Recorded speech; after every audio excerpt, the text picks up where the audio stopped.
I mean, just picture this for a second. You are sitting on your couch on a totally random Tuesday night. Right, just minding your own business. Exactly, minding your own business, maybe scrolling through your feed, and your phone suddenly just buzzes. You look down, and you have somehow been accidentally added to a massive, just completely chaotic group chat full of absolute strangers. Oh, the absolute worst. It really is. Notifications are just firing off every 2 seconds. There's like memes you don't understand, weird inside jokes, rapid fire planning for something. Now, I really want you to think about what you would do in that exact moment. Because for, 99.9% of us, the answer is just a total no-brainer, right? Yeah, I mean, you mute it immediately. You mute it, maybe you swipe left, quietly leave the conversation, and you just sort of pretend you never saw this bizarre, unhinged thread that briefly invaded your peace and quiet. Because it is literally the only rational human response. I mean, anything else is just inviting absolute chaos into your life for zero reward. Exactly, the only rational response. And get this, what if you didn't do that? What if, instead of hitting mute or, quietly backing out, you read the chat, packed a weekend bag, and used that accidental text thread to physically crash a bachelor party in Miami? Wow. Right, with a group of 20-somethings you have literally never met in your entire life. Which is, I mean, that is a decision that essentially violates every known law of social self-preservation. You are actively choosing to walk into a situation where you are unwanted, uninvited, and just completely out of your depth. It really does sound like a waking nightmare, but welcome to this deep dive, because today we are unpacking exactly that insane scenario. We've got our hands on a really fantastic, super in-depth breakdown of the upcoming Netflix comedy film 72 Hours, which hits the platform on July 24th, 2026. And, on the surface, reading through the premise, it sounds like exactly what you would expect from a big summer blockbuster. Yeah. Right? Oh, totally. It's Kevin Hart's newest vehicle, reuniting him with his ride-along director, Tim Story. And it basically promises absolute, unadulterated, screaming out loud chaos. It certainly promises that, and it definitely looks like it will deliver. But our mission today is to look at what is actually operating underneath all of that frantic energy. Right, because there's always something deeper. Exactly. Because when you really look at the mechanics of this story, this film is actually pulling off a very clever sleight of hand. It is disguising a profound, universal existential crisis specifically, the absolute terror of aging out of cultural relevance. And it is hiding that very real, very dark crisis inside a raunchy, jelly-sting-filled Miami buddy comedy. Okay, let's unpack this, because we really need to understand the psychology of why a functioning adult would actually show up to this party in the first place. So just setting the stage based on the source breakdown, Kevin Hart plays Joe. Right. Joe is a 40-year-old marketing executive, and his career is just in a total freefall. But what really strikes me here is that it's not a dramatic firing, No, it's never that simple. Right. It's not a big blow up in the boardroom where he flips a table. It's described as the kind of professional slide that happens agonizingly slowly and then all at once. Like, he's still showing up to the meetings, his key card still works, but the company keeps politely suggesting that he's, lost touch with the younger demographic. Yeah, everyone in the building basically knows his trajectory is permanently downward. It's the corporate equivalent of being a ghost. Oh, man, a ghost. That is bleak. But it's true. The writing is on the wall, but nobody is actually saying it out loud because it's almost too awkward to address. They are just quietly divesting from him. Which is brutally relatable, honestly. Yeah. So then through some perfect storm of bad autocorrect or terrible group chat etiquette or just like pure cinematic fate, Joe gets added to this Gen Z bachelor party thread. The dreaded group chat. Exactly. And they are aggressively planning 3 days in Miami. And Joe, in a state of just absolute delusion, decides this is a sign from the universe. He actually pitches this trip to himself as, wait for it, professional development. Professional development. That is incredible. I know. He convinces himself that this is the boots-on-the-ground cultural research he desperately needs to reconnect with the youth demographic and ultimately save his job. And I really have to stop and push back on his logic here, because calling a 3-day bender with absolute strangers professional development. It was stretched. It is. That is like a guy going out and buying a cherry red, obscenely loud midlife crisis sports car, parking it in the driveway, looking his family dead in the eye and claiming, no, no, this isn't a crisis. This is just a highly practical aerodynamic upgrade for my morning commute. Right, just for the gas mileage. Exactly. I mean, part of him has to know this is completely insane, right? He can't genuinely believe this is a real marketing exercise. Well, what's fascinating here is the specific desperate logic of a failing career. You really have to look at how panic completely rewires human decision-making. Oh, totally. Like when you are watching everything you've built slowly slip through your fingers, your brain stops filtering for good ideas and just starts filtering for any idea. Wow, yeah, any port in a storm. Exactly. Joe's choice makes zero logical sense to a healthy, secure person. But it is completely legible to us as an audience because Joe isn't actually going to Miami to party. He is going because he is fundamentally terrified. Right. He's a drowning man grabbing a neon-colored pool raft. He doesn't care what it looks like as long as it floats. Precisely. He has basically bought into this magical thinking where he believes that mere physical proximity to youth will magically cure his irrelevance. Like he thinks cultural capital is something you can just catch through osmosis if you stand close enough to a 22-year-old. Like a cold. Exactly like a cold. It's a delusion born purely out of professional desperation. And honestly, if we look at our own lives, we all have moments where we feel out of touch. Oh, for sure. Maybe you're at work and you hear a slang term you don't understand or a new piece of technology totally baffles you, and there's that instant spike of anxiety. Like you're suddenly speaking a foreign language. Right. So you try to force a connection to the current culture to prove you still got it. You try to use the slang. You download the app, even if from the outside it looks completely ridiculous and unnatural. Joe is just taking that universal, deeply human instinct and pushing it to its absolute catastrophic extreme. That makes total sense when you put it like that. He's basically weaponizing his own denial. So he makes the absolute worst, best decision and heads to Miami. And we really need to talk about that setting because Tim Story is directing this and he clearly knows how to build ensemble chaos. Oh, absolutely. But looking at this specific setup from the source material, Miami feels like the absolute worst possible place for someone to go and try to fake their age. It feels like the city itself is practically designed to expose him. Why is Miami the ultimate punisher for someone like Joe? Well, because Miami is an environment of extreme contrasts. Yeah. It is simultaneously highly aspirational and intensely punishing. I mean, think about the infrastructure of the city. Oh. It has these incredible, vibrant clubs that can make you feel incredibly young and alive, provided you can actually get past the velvet rope, of course. Yeah. But the physical environment itself is deeply hostile to the illusion of youth. I mean, the humidity alone, it feels like it would break a 40-year-old trying to wear like a trendy layered outfit. Oh, the heat is an absolute equalizer. After about hour 3 of standing in a line or walking down Collins Avenue, the heat just becomes your ultimate enemy. But even more than the weather, it's the sheer density of people who are in their physical prime. Right. You're surrounded by people in their early 20s who are confidently doing things, metabolizing things, and staying up at hours that a 40-year-old body simply stopped being able to handle around, say, age 33. Definitely. I feel that in my bones. Right. You cannot fake youth in a city that demands that much baseline physical stamina.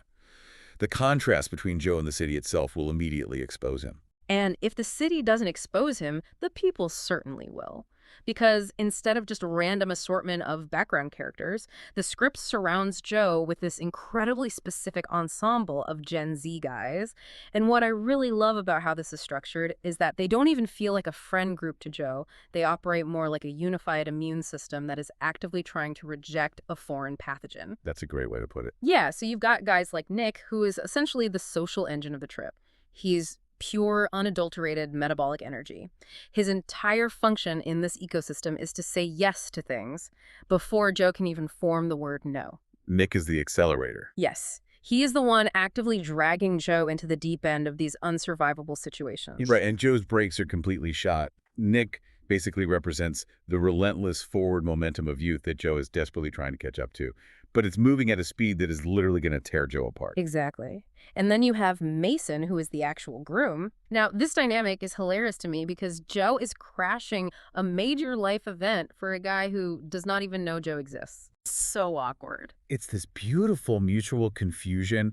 Joe is trying to observe them like they are subjects in a documentary, and Mason is just looking at this 40-something man wondering, Who is this guy, and why is he ruining my weekend? Every interaction is operating on a totally different wavelength. Which ratchets up the tension perfectly.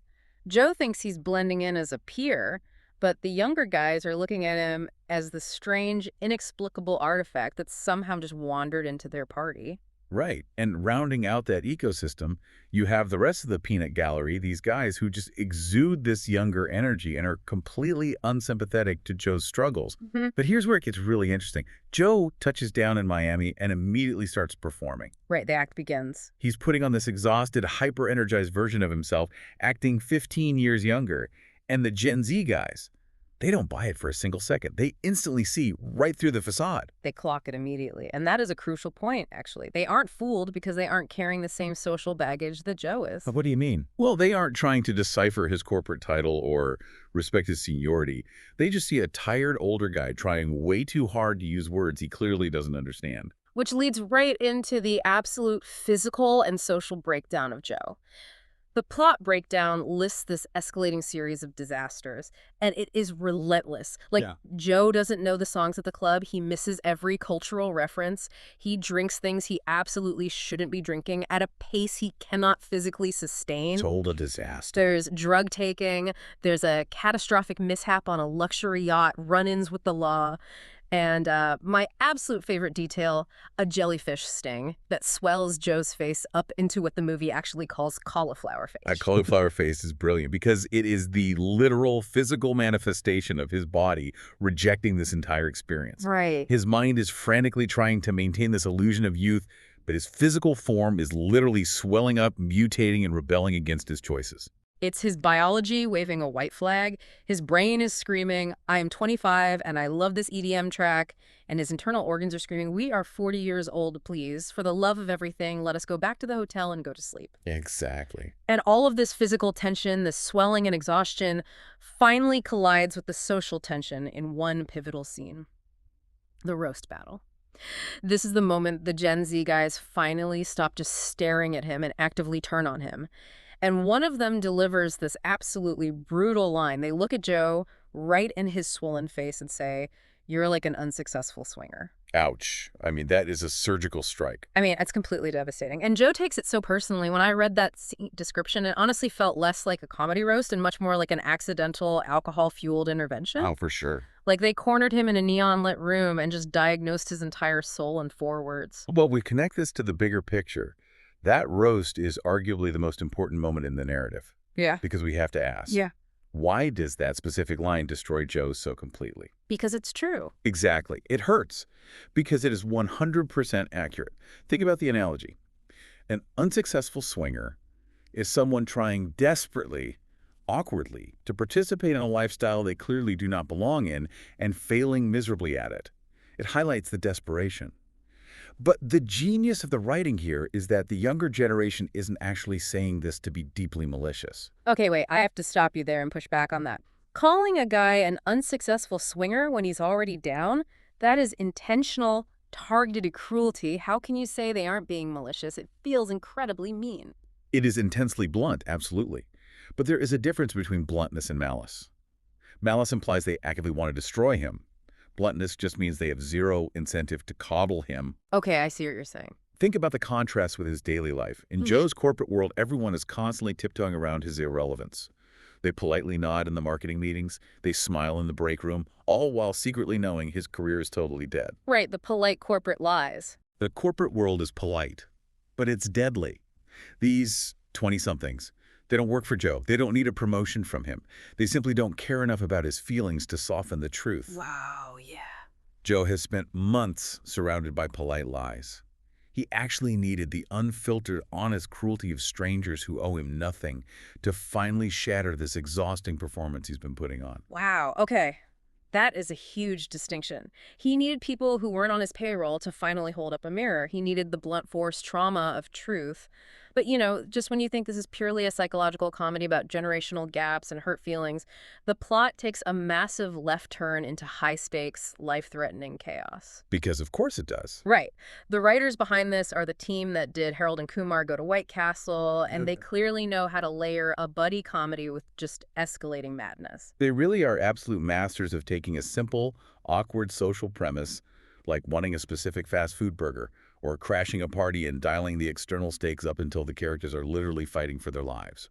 Right, because suddenly we aren't just dealing with hangovers, we are dealing with wild cards. I was looking at the breakdown of these external threats, and they throw in Michael Mando playing a character named Jace.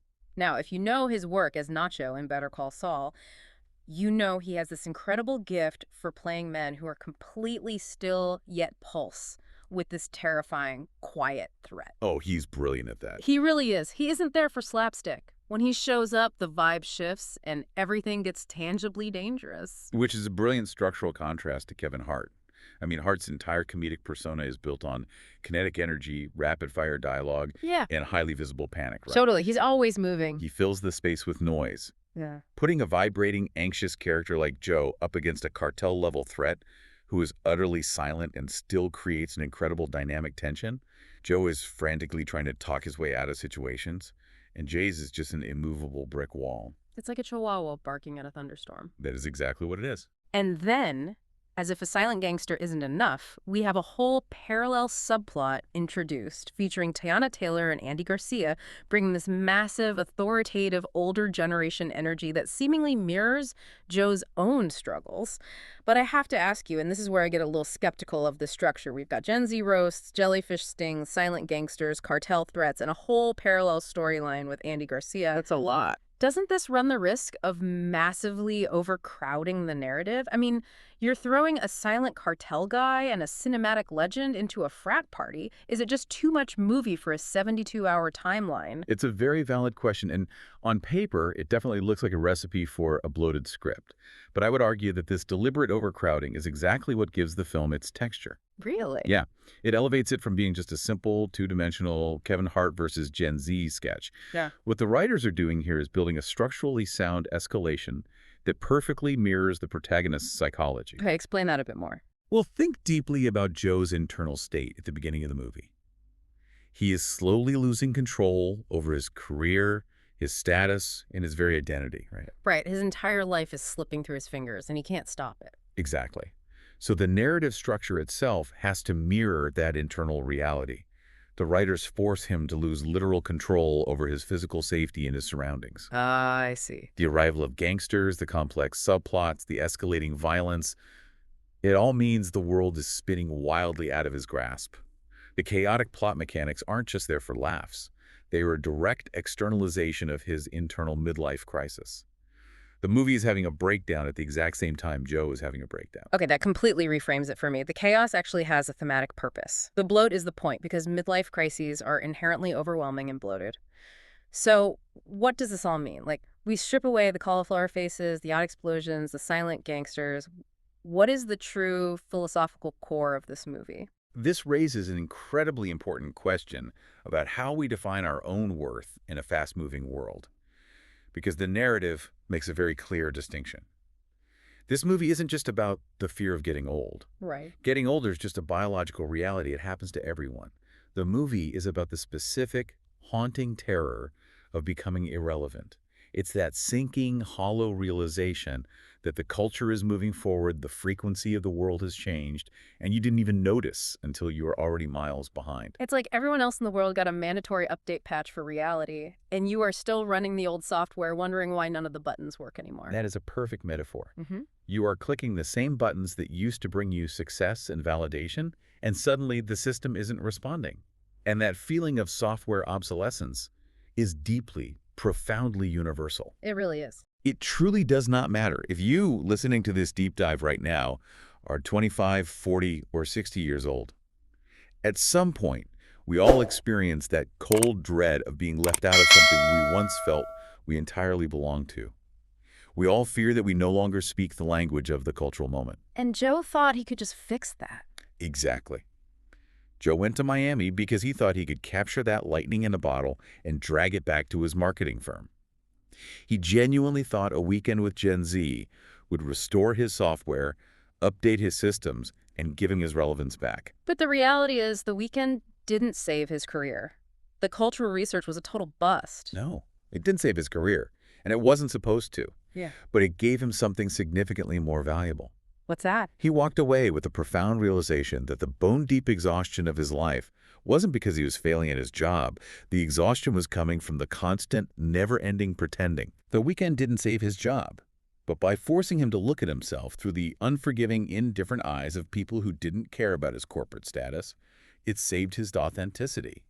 He finally learned how to just drop the act and stop pretending to be something he wasn't. It's amazing when you put it like that. He literally had to get roasted to a crisp by a 22-year-old and stung in the face by a toxic jellyfish to finally just exhale, look in the mirror, and be okay with being 40. Sometimes the universe has to hit you with a metaphorical, or in Joe's case, a very literal, very painful jellyfish to finally get you to wake up and accept reality. That is a life lesson we can all take to heart, jellyfish and all.